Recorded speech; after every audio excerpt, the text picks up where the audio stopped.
여러분 기쁘십니까? 요즘은 참 기쁠 일이 없죠.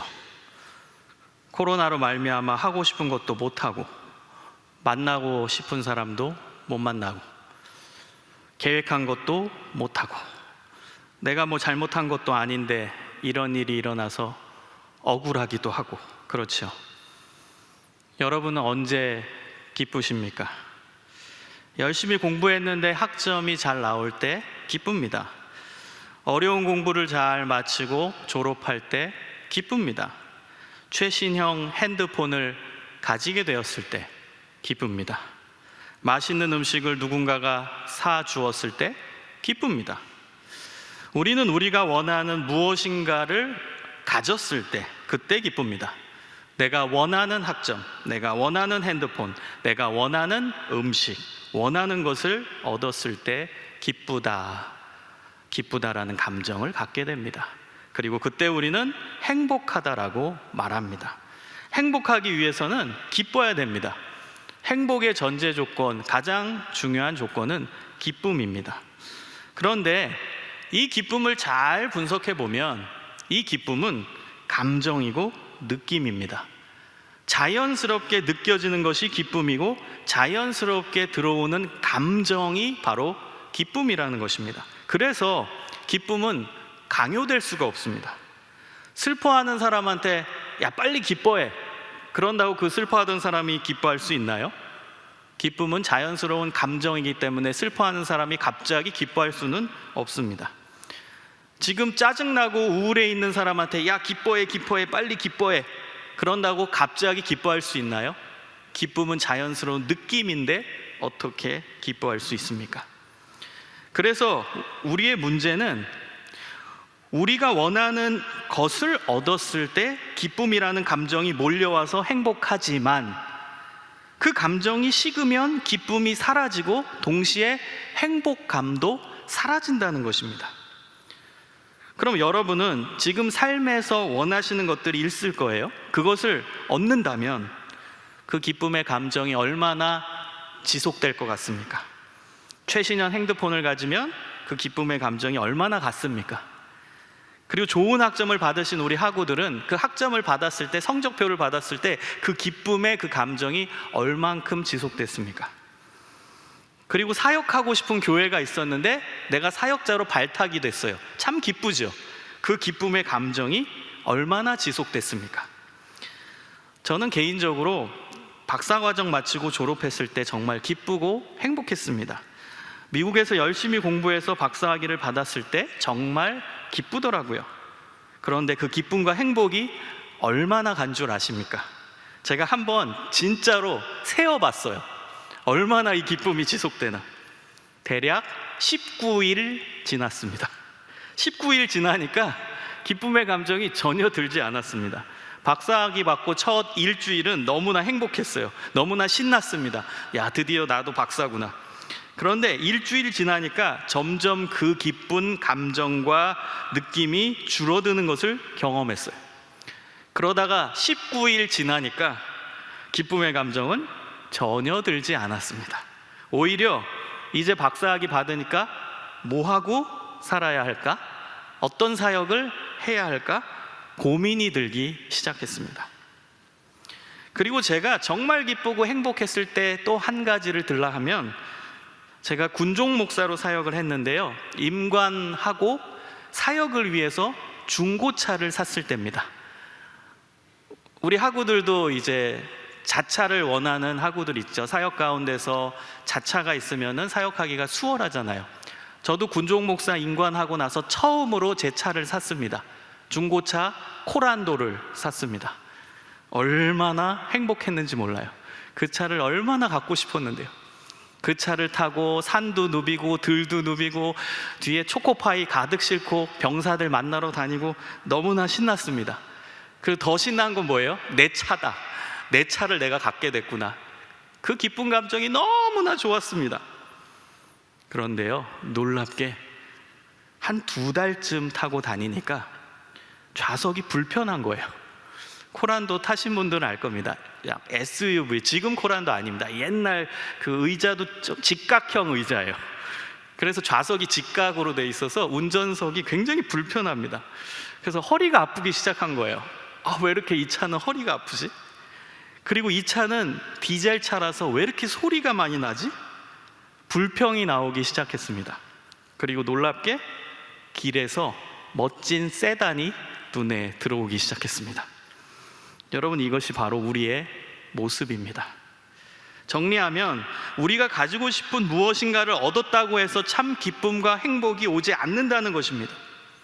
그런데 오늘 성경을 보면 이렇게 나오죠. 항상 기뻐하라. 너무나 놀라운 말씀입니다. 어떻게 항상 기뻐하죠? 우리의 기쁨은 느낌과 감정이기 때문에 일시적인데 말입니다.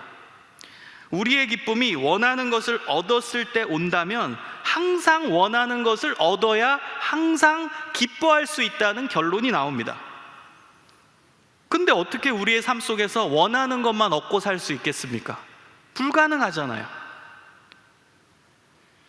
오늘 본문을 쓴 바울은 우리가 잘 알다시피 성경에서 기뻐하라라는 이 말씀을 제일 많이 했습니다. 빌립보서 4장 4절을 보면 주 안에서 항상 기뻐하라, 내가 다시 말하노니 기뻐하라고 말합니다. 빌립보서는 옥중서신으로 감옥에서 쓴 편지입니다.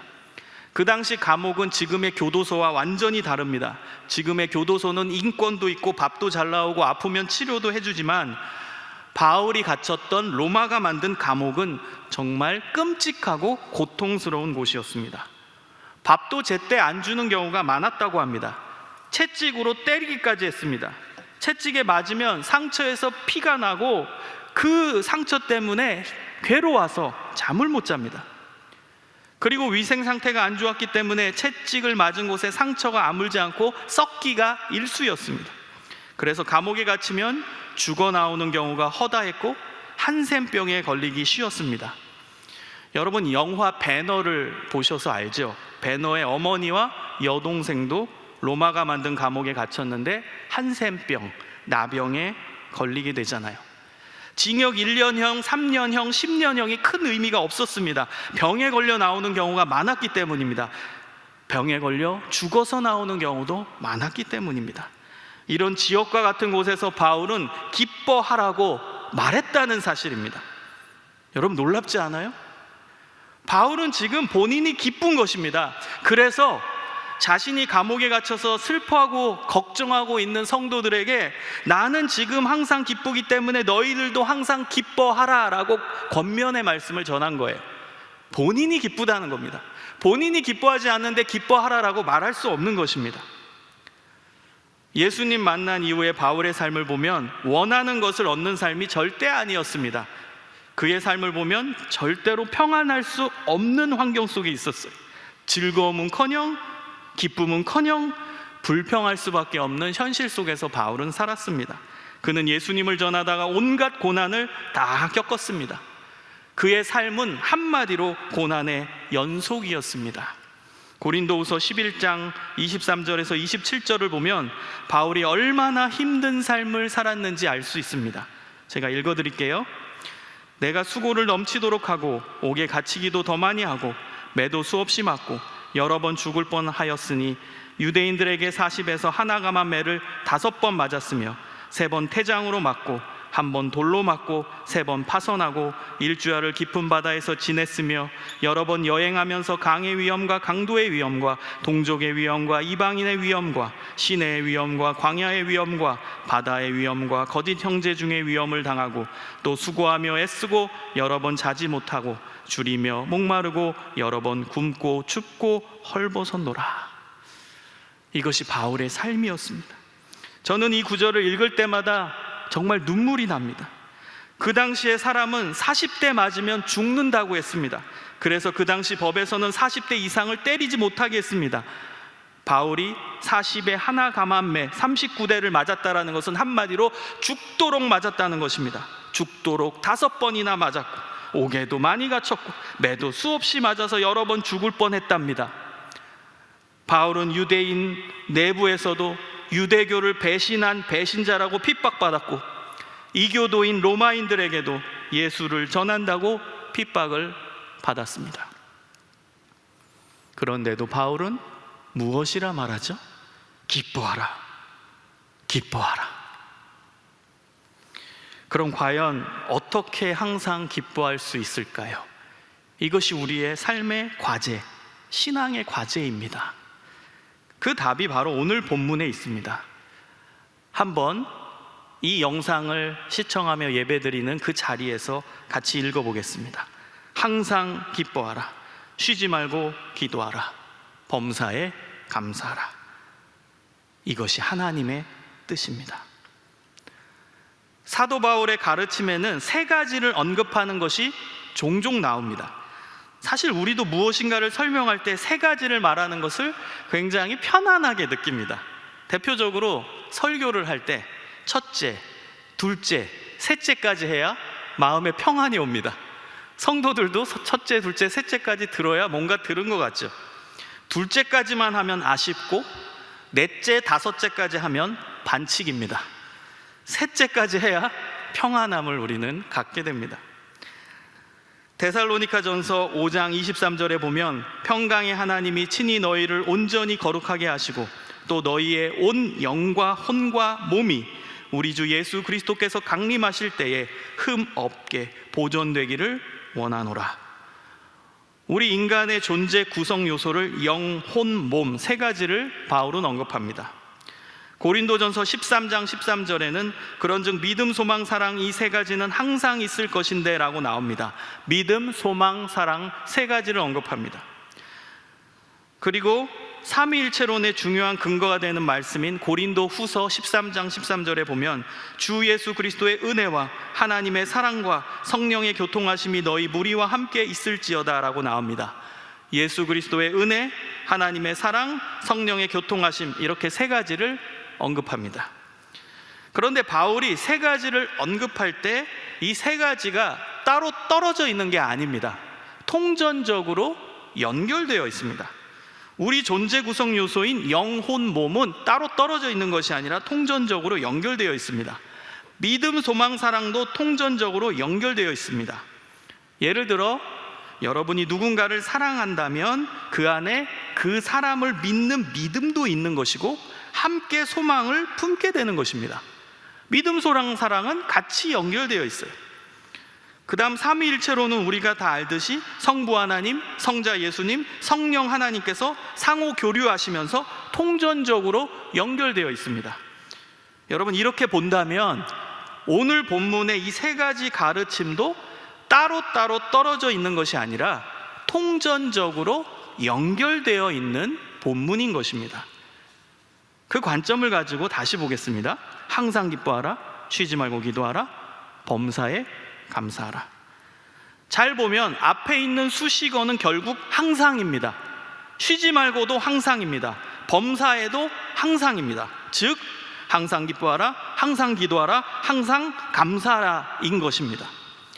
항상 기뻐하는 사람이 항상 기도할 수 있는 사람이며 항상 기도하는 사람이 항상 감사할 수 있는 사람이라는 것입니다. 그렇기 때문에 항상 기뻐하는 비결은 항상 기도하고 항상 감사하는 것입니다. 여러분, 근데 우리의 문제는 무엇이죠? 우리의 질문은 무엇이죠? 어떻게 항상 기도하냐는 거죠. 우리는 밥도 먹어야 되고 공부도 해야 되고 쉬기도 해야 되는데 어떻게 항상 기도하냐는 것입니다. 제가 묵상하면서 정리한 것은 항상 기도한다라는 것의 의미는 기도하는 마음으로, 기도하는 자세로 매일매일의 삶을 살고 시시때때로 하나님께 기도하는 것입니다. 그런데 중요하게 생각해 볼 점은 과연 우리는 어떤 기도를 주로 하냐는 것입니다. 우리는 우리가 원하는 것, 우리가 원하는 결론을 다 내어놓고 나서 지금 당장 우리가 원하는 시간에 이루어 달라고 기도하지 않습니까? 물론 하나님은 사랑이 많으신 하나님이시니까 우리의 기도를 들어주실 것입니다. 그러나 이런 기도만 계속하면 오히려 우리의 신앙 성숙에 방해가 됩니다. 왜냐하면 기도가 자기 욕망의 도구, 자기 합리화의 도구가 될 수 있기 때문입니다.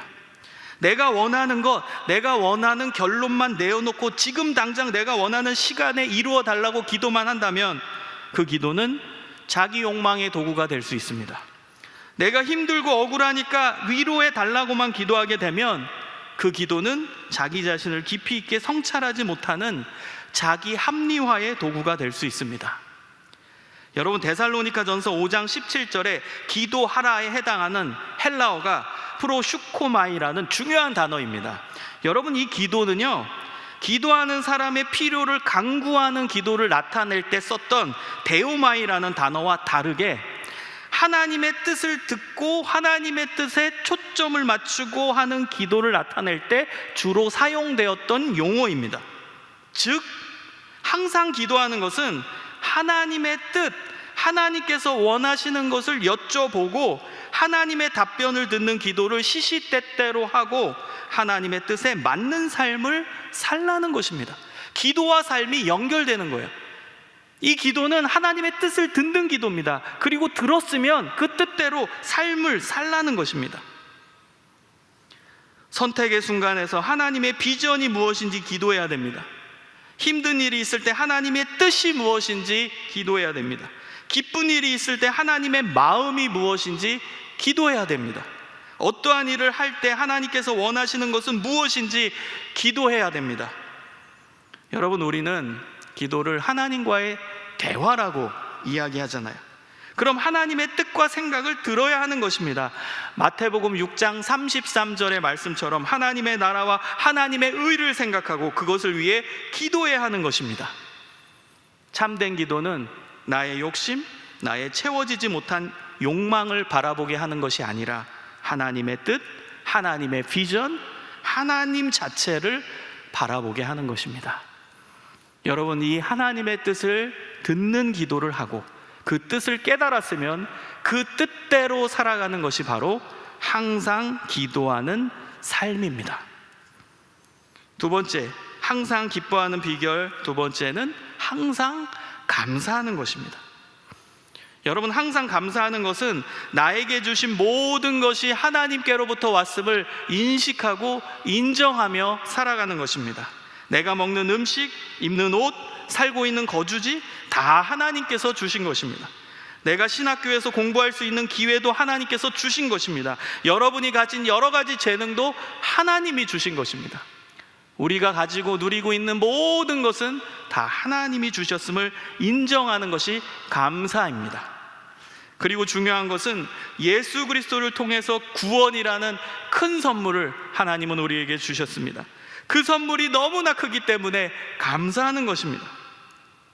바울은 감옥에 있어서도 감사할 수 있었던 것은 구원에 대한 확신, 하나님 나라에 대한 소망이 강력했기 때문입니다.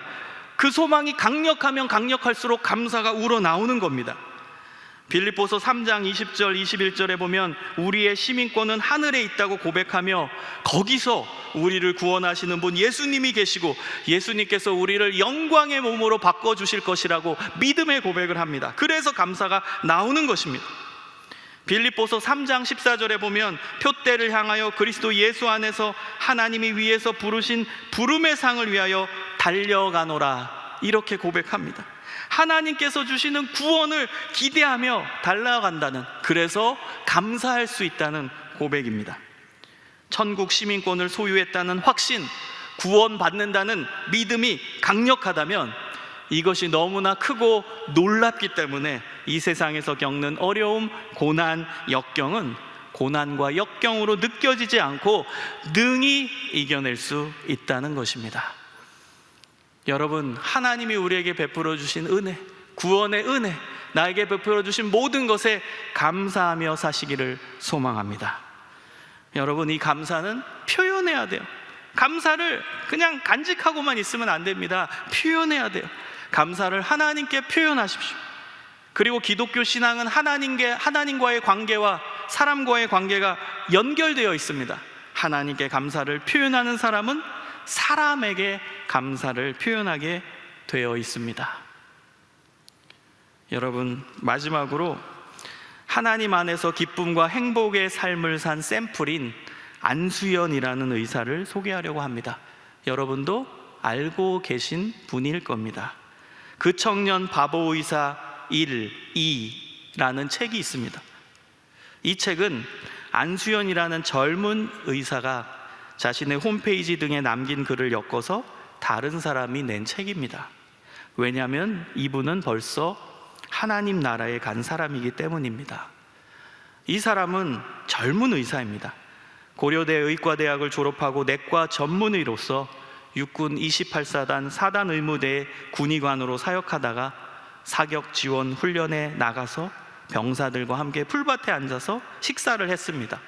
그때 유행성 출혈열에 걸려서 33살의 나이에 죽은, 어찌 보면 평범한 의사였습니다. 아주 평범하죠. 군의관으로서 이름도 없이 빚도 없이 죽었습니다. 그런데 그의 삶은 예수님의 삶이었습니다. 언제나 기쁘게 행복한 미소로 자신이 만난 환자를 하나님께서 자신에게 보낸 사람이라고 믿었다고 합니다. 매일매일 진정한 예수님의 삶을 살았습니다. 병사들에게, 환자들에게, 병원 직원에게, 심지어 병원 앞에 구두 닦는 아저씨에게 책과 찬양 CD를 선물해주며 하나님의 기쁨을 나눠주었습니다. 그리고 항상 하나님께 감사하는 생활을 했고 주변 사람들에게 감사를 전하며 살았습니다. 환자들을 돌보러 갈 때는 항상 하나님의 뜻을 구하는 기도를 했고요, 환자들과 환자 보호자들에게 기도를 해주었습니다. 여러분, 장례식의 모습은 자신의 삶을 말해준다라는 말이 있죠.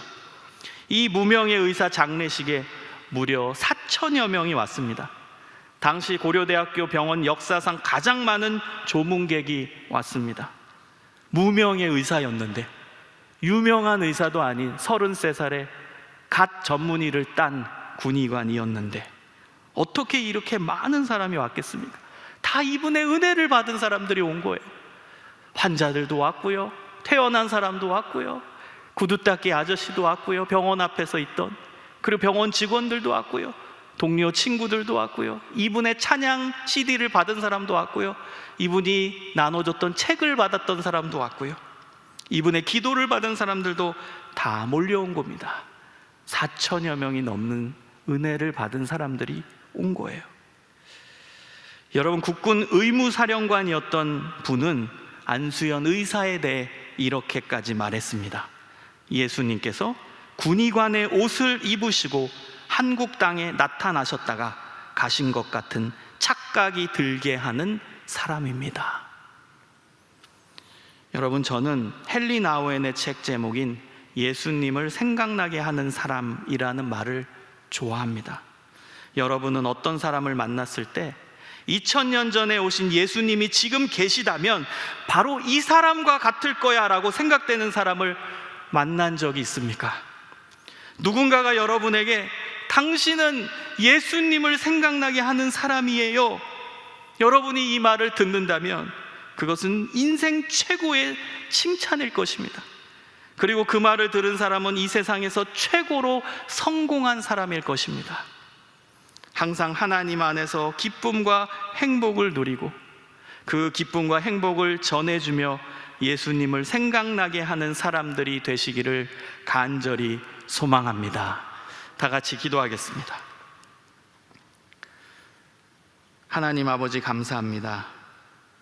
오늘 말씀을 통해 하나님 안에서 항상 기뻐해야 함을 깨닫게 해주시니 진심으로 감사를 드립니다. 항상 하나님의 뜻을 구하는 기도를 하며 기도의 삶으로 살아가게 하여 주옵소서. 구원의 은혜에 감사하며 하나님께서 우리에게 베풀어 주신 모든 것에 감사하는 삶을 살아가게 하여 주시옵소서. 예수님의 이름으로 간절히 기도드립니다. 아멘.